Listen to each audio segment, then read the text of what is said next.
Somo koro wacho ni oseketo kenge ma owinjore ne ikruok mar penj maduong' mar grade 6, grade mar 8 kod mar 12 ma ochan chakore e dweni. Jatend migawo mar somo Ezekiel Mashogo yango wechego ka bende ogolo siem mager ne jokuo penj ma wacho ni biro kawnegi okang' mowinjore. Wycliffe oko lerno mathoth. Kodong' mana juma achiel kende motelo ne chakruok penj mag grade 6, klas 8 kod klas 10 kod 2. Migawo mar somo yango ni ikruok duto oseketi kare kendo yango ni chenro no biro timore yo ma ong'ith ma onge ng'ukni kata matin.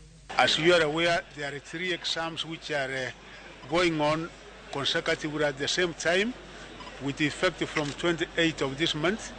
We did the official launch where the chief guest was His Excellency the President of the Republic of Kenya, the Deputy President, Rigathi Gachagua in Nairobi, and we have been able to send out the papers to the 493 distribution and storage centers in each and every part of the country. Jatend migawo mar somo Ezekiel Mashogo mane oromo kod jokanyo mag somo kod arita kwe e kaunti ma Kisumu ogolo siem ne jogo machano rocho chenro no koda ka jokuoge mag penj ka wacho ni biro kawnegi okang' mager. The principals, the head teachers, and the center managers, we are also sending the security personnel to man each and every center, and this time round we want to give that assurance to the Kenyans that the integrity process will not be compromised, everything will be credible, and as we give out